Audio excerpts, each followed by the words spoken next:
There's a quiet illusion that wraps itself around modern life. It doesn't shout, it whispers, it doesn't confront, it comforts, and most people never question it because it feels like peace. But underneath that peace is something else entirely, a refusal to face what is, a refusal to see life as it actually is, flawed, painful, uncertain, and breathtaking, because real life is heavy, and fantasy is light. We often imagine fantasy as dragons and castles, fiction and escape, but the most dangerous fantasies are not the ones we read in novels. They are the ones we live in silence. They look like hope. They sound like confidence. They wear the mask of growth, love, purpose, and positivity. But deep down, they are defense mechanisms. Clever, beautiful distractions we build around the parts of ourselves we cannot bear to face. Carl Jung once wrote, "People will do anything, no matter how absurd, to avoid facing their own soul." That sentence wasn't poetry. It was prophecy, and you might be living it without even knowing. We all construct internal realities, stories we tell ourselves to survive.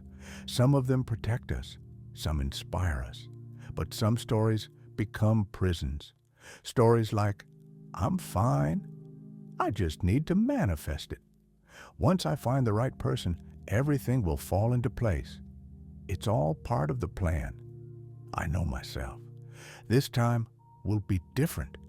The truth is, most of these stories are written not by clarity, but by fear. We don't want to admit how much we don't know. We don't want to admit how lonely we really feel. We don't want to admit how lost we are. Without the labels, the goals, the relationships, the dreams we were taught to chase. And so we invent a fantasy, a beautifully edited version of reality, something that feels manageable, safe, certain. But fantasy has a cost. It delays growth, it silences pain, it separates us from the truth, and most tragically, it keeps us from becoming who we actually are. This video is not about judging others, it's about recognizing ourselves, because we all live in fantasy at some point.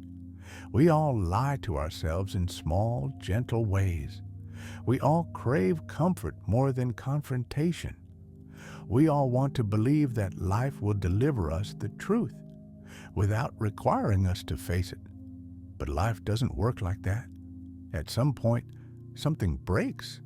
The fantasy crumbles, the mask slips, and what's left is the real work.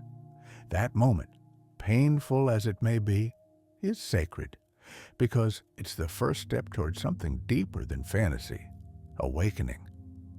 In the next 5 parts, we will explore 5 types of people who are, often without realizing it, living in psychological fantasy. Not because they're bad, not because they're stupid, but because life hurt them and fantasy was safer than honesty.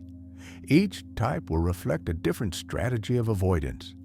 One hides behind love, another behind control, one behind positivity, another behind wisdom, one behind suffering. You may recognize someone you know, but more importantly, you may recognize yourself. That's not a reason for shame, it's a reason for compassion. Because awakening isn't about blaming, it's about finally seeing. So before we begin, take a breath. This is not a video to be consumed, it's a mirror to be looked into. And sometimes mirrors show things we've avoided for years. But the truth, when looked at fully, doesn't destroy us. It frees us. Let's begin. They always seem like they're waiting for someone, not for a ride, not for a meeting, but for something larger, someone larger, a soulmate, a twin flame, a cosmic match, a person who will arrive and make the scattered pieces of their life finally make sense. To the romantic escapist, love is not just a connection, it is salvation. You'll recognize them by how they talk about love.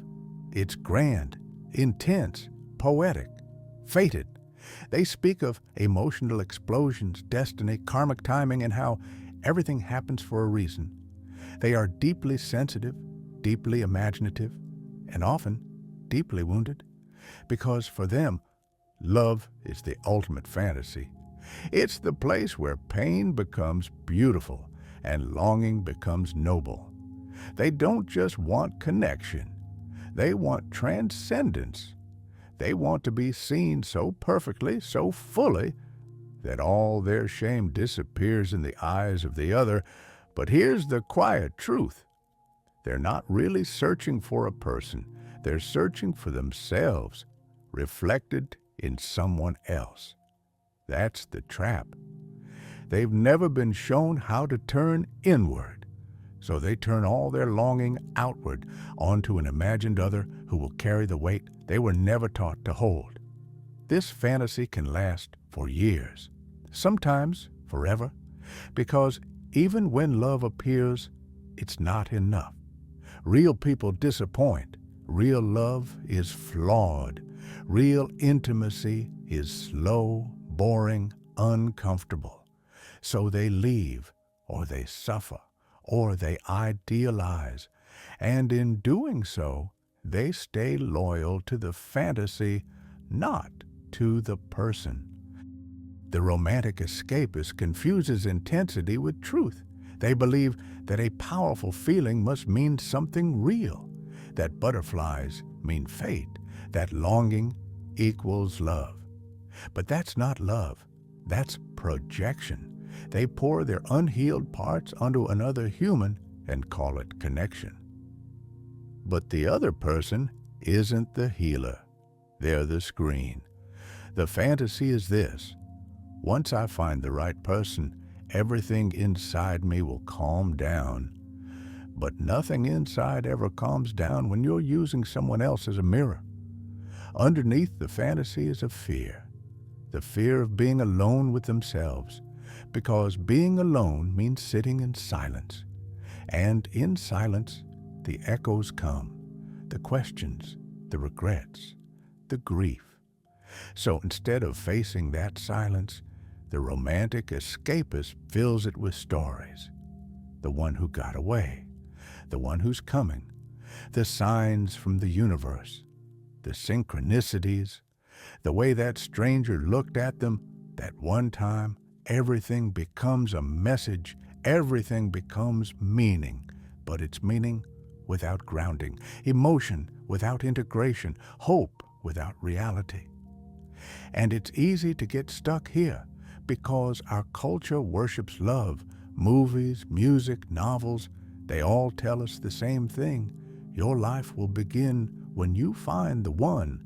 But Jung might say your life begins when you stop running from your own reflection, and that means grieving the fantasy, letting go of the dream of someone else saving you, and learning to sit with the version of yourself you keep trying to outsource. So, what does healing look like for the romantic escapist? It begins when they stop chasing the one and start becoming the one who can hold what they feel. It begins when they realize that longing is not a sign from the universe. It's a signal from within. It begins when they start asking, what if the love I'm waiting for is actually the love I need to give myself? Because when you stop chasing ideal love, you make space for real love, not perfect, not poetic, but grounded, honest, slow, and capable of holding you without the fantasy. Not everyone is ready for that shift. Letting go of this dream feels like a small death. And in some ways, it is. But behind it, there's something more lasting than fireworks. Clarity, stillness, maturity, and love that isn't trying to escape anything, not even you. They always smile. They speak in affirmations. They talk about gratitude, light, abundance, good vibes, and high vibrations. They believe that everything happens for a reason, and that suffering is just a perspective. At first glance, they seem enlightened, at peace, as if they've figured something out that the rest of us haven't. But stay a little longer, and the smile starts to look forced. The light begins to flicker, and underneath all the positivity, there is something darker, a desperate refusal to feel. The positivity addict lives in a fantasy that pain is optional, that with the right mindset, the right words, the right energy, they can rise above discomfort, above anger, above grief, above all that is heavy, chaotic, and uncertain. They believe that being spiritual means being calm, that being wise means being unshakable, that being human means transcending. Being human, it's a beautiful idea, but it's not real. There is a form of self-protection that wears the mask of optimism. It looks like maturity, but it's fear. It looks like wisdom, but it's denial. And it often begins in childhood, when emotional chaos in the home made sadness dangerous, or when anger was punished, or when vulnerability was shamed. So they learned to survive by smiling through it. They became the light in dark rooms, the fixers, the encouragers, the strong ones. And over time, they forgot how to feel anything else. But feelings don't disappear just because we speak over them. They wait and they leak. They come out in sudden outbursts or quiet breakdowns or strange illnesses the body invents when the soul hasn't been heard. The positivity addict believes they're above the storm, but in truth, they're just afraid of drowning. They're terrified that if they let one dark thought in, they'll never come back. So they avoid sadness like a poison. They talk over grief.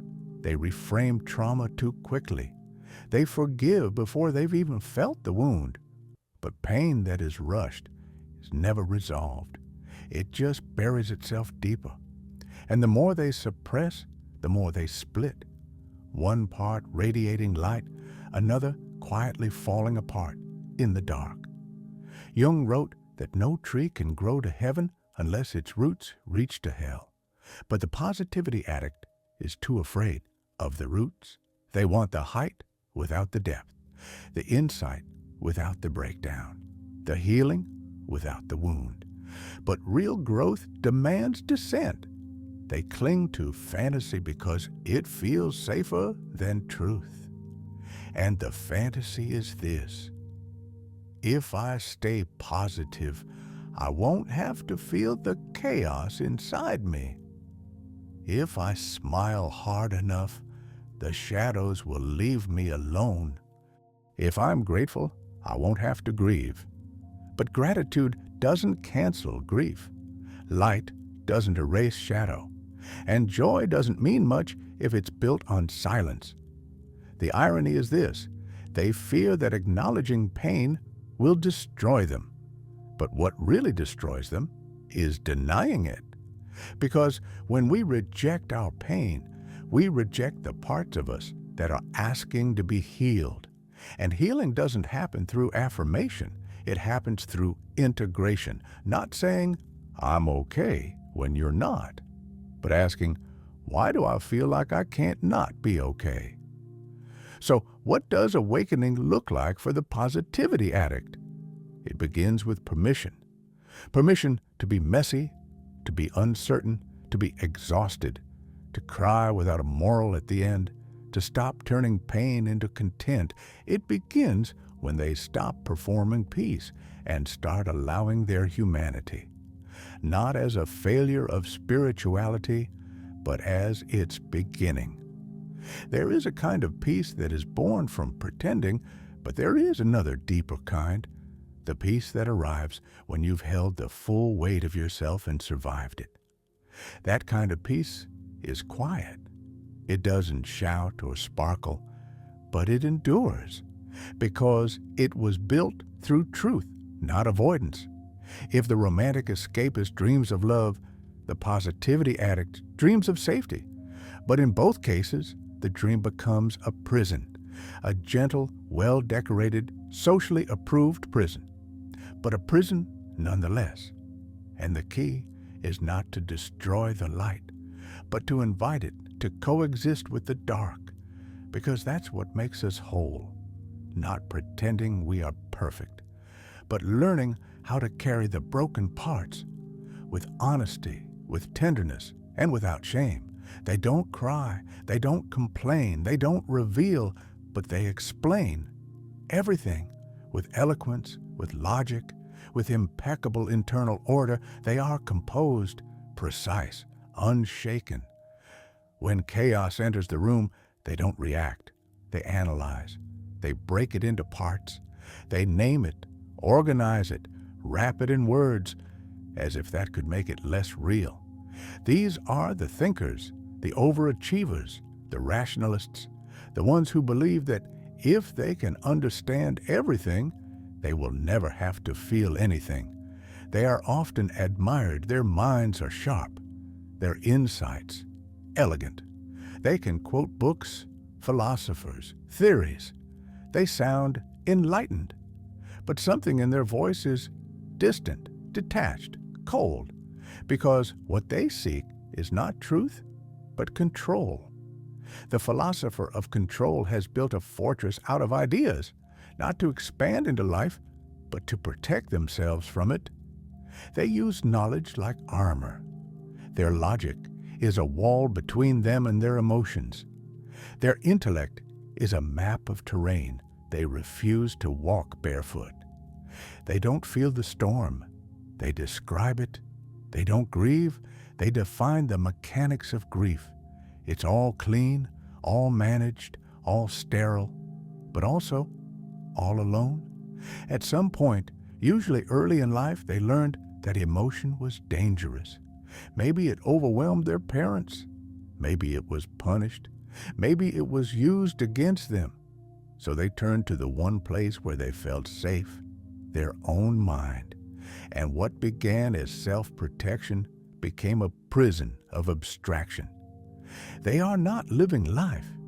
They are studying it. They can describe the architecture of love, but they can't surrender to it. They can explain vulnerability, but they can't practice it. Because the moment they do, they lose control. And control is everything. Control is what keeps the pain buried. Control is what keeps the questions quiet. Control is what lets them walk through life untouched. But life doesn't stay untouched. Eventually, it bleeds through a breakup, a death, a moment of unbearable silence. And in that moment, intellect becomes useless, because the soul cannot be reasoned with. It doesn't care about arguments. It doesn't want theories. It wants presence, sincerity, softness. But the philosopher of control fears that softness. They fear what might happen if they let go of the structure for even a moment. Who will they be without the thinking, without the plan, without the mastery? Their fantasy is not about love or light. It's about invincibility, a quiet belief that if I can just understand everything, I will never have to feel helpless again. But understanding is not the same as healing, and insight is not the same as transformation. You can dissect pain 1,000 times and still not be free from it. You can name your trauma, trace its history, map its triggers, and still be owned by it. Because healing doesn't happen in the head. It happens in the body, in the tears you didn't cry, in the vulnerability you didn't show, in the truth you couldn't speak without trembling. So what does awakening look like for the philosopher of control? It begins when they stop trying to outthink their pain and start listening to it. It begins when they allow themselves to not have the answer and be okay with the silence that follows. It begins when they say something not because it's brilliant, but because it's honest.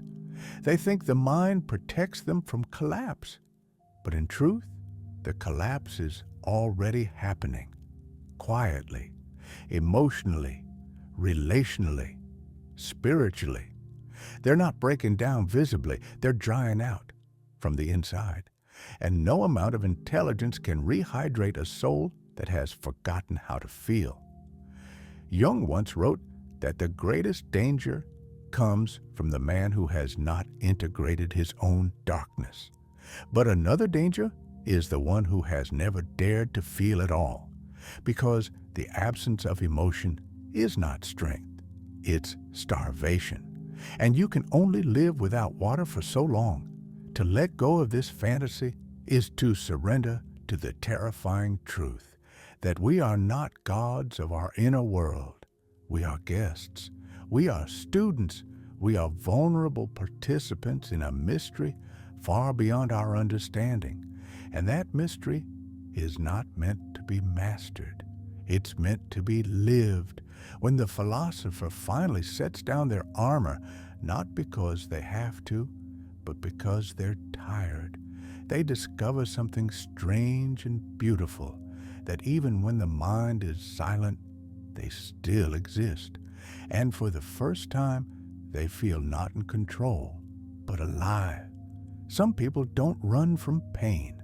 They run toward it, not because they enjoy it, but because they've made it sacred. They believe their suffering means something, that it gives them purpose, that it makes them deeper, wiser, more real.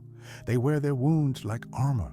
Their exhaustion becomes identity, their sadness, credibility, their loneliness, virtue.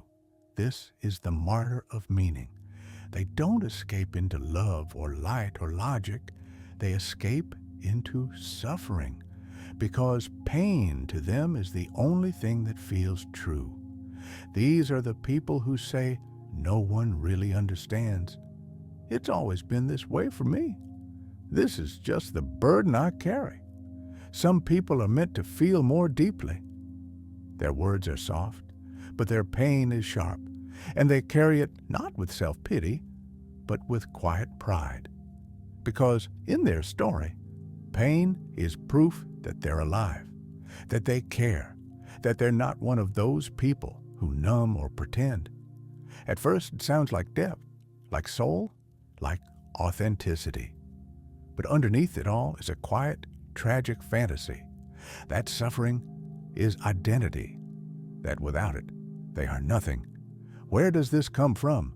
Often, it begins early, when pain was the only way to receive love, when being strong meant enduring silently, when no one rescued them, so they began to equate suffering with strength.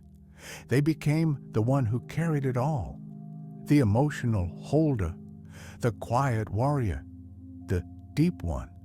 And the more life hurt them, the more they internalized the idea that pain was their place, their calling, their role in the world. But slowly, subtly, suffering becomes an identity too heavy to drop. If they let it go, who would they be? If they stopped being the one who always understands, always sacrifices, always feels more than everyone else, what would be left? They fear that joy would make them shallow, that ease would make them empty, that lightness would make them fake. So they stay in the storm, even when the clouds have passed. The fantasy is noble. It sounds like purpose. I've been through so much, there must be a reason. Maybe I suffer so others don't have to. Maybe this is my spiritual path. But sometimes, pain is not a path. It's a pattern, a loop we can't step out of, because stepping out would mean admitting we can. And the martyr of meaning often fears that letting go of pain would make it all feel meaningless. All the years, all the grief, all the battles. If it wasn't destiny, was it just tragedy? They would rather believe in sacred suffering than face the randomness of what happened to them. So they spiritualize the wound. They intellectualize their scars. They become poets of pain. But even the most beautiful language can become a mask. Here's the truth no one tells them. You are not required to suffer to prove that you have depth. You are not more real just because you are hurting. And you are allowed to feel peace without guilt. So what does healing look like for the martyr? It begins when they ask a terrifying question. What if I deserve joy? What if life doesn't have to hurt to mean something? What if I can matter without carrying everything? It begins when they stop turning every wound into a story. When they stop rehearsing their own sadness in private. When they stop waiting for someone to finally see their pain and give them permission to put it down. It begins when they realize the permission was always theirs. There is nothing holy about staying in pain when you no longer have to. It's okay to leave the cave. It's okay to let your body soften. It's okay to not have a struggle to write about. Because sometimes the bravest thing you can do is let yourself feel good without wondering when it will be taken away. Jung believed that neurosis is often a substitute for legitimate suffering. But for the martyr, the reverse is true. Legitimate suffering becomes a substitute for joy. They've grown so accustomed to pain that joy feels foreign, or worse, undeserved. But joy is not a betrayal of your past. It's the continuation of it, the part your younger self never thought was possible. You don't owe your identity to what broke you, and you are not deeper just because you bleed longer. You are allowed to rest, to feel light, to be quiet without carrying the weight of the world. And if someone once told you that your value lives in your pain, you are allowed to stop believing them now. They don't need much. At least, that's what they'll tell you. They keep things simple. Stay out of the drama. Avoid unnecessary conversations. Avoid all conversations, really, especially the vulnerable ones. They're the calm ones, the quiet ones, the chill ones. They believe they've mastered life by not being too attached, too emotional, too invested. But what looks like self-sufficiency is often something else entirely. Disconnection. The silent performer isn't loud. They're not dramatic. They won't tell you what they feel because they don't know. They've spent so long performing calm that even they believe it now. They smile politely. They keep their voice even. They seem grounded, in control, low maintenance, but internally, they are numb. Not because they lack emotions, but because they've sealed them away. This is the fantasy. If I don't need anyone, I can't be hurt. It's a survival strategy. A quiet logic learned from experience. Maybe their needs were once dismissed. Maybe their vulnerability was used against them. Maybe opening up always led to disappointment. So they shut the door, not with a slam, but with a sigh. And slowly, they became unreachable, even to themselves. They'll say things like, I'm just not emotional. I prefer to deal with things on my own. I don't really get lonely. I just like my space. And in some cases, those things might be true, but more often, they are rehearsed lines that protect them from being seen, because being seen means being touched, and being touched means being changed, and change is risky. It opens old wounds. It brings chaos. It makes them feel something, and they don't know if they're ready. They are the masters of subtle avoidance. They'll be there for you, fully present, but never really open. They'll listen deeply, but never ask for help. They'll be supportive, but distant. You'll feel close to them, until you realize you've never actually met them. Underneath their calm exterior is a locked room of unmet needs. But they don't want to enter that room. They fear that if they do, they'll fall apart. And they're proud of not falling apart. It's their whole identity. The fantasy is that strength means self-containment, that independence means isolation, that maturity means detachment. But real maturity is the ability to connect without fear of vanishing. And real strength is the ability to need without shame. The silent performer is not heartless. They are heart-weary. They've simply decided that feeling less is safer than feeling fully. They have numbed their capacity for pain, but in doing so, they have numbed their capacity for joy. And they are lonely, deeply, quietly, lonely. But they'd rather endure that loneliness than risk the vulnerability of being seen, felt, or truly known. They often live in minimalism, externally and emotionally.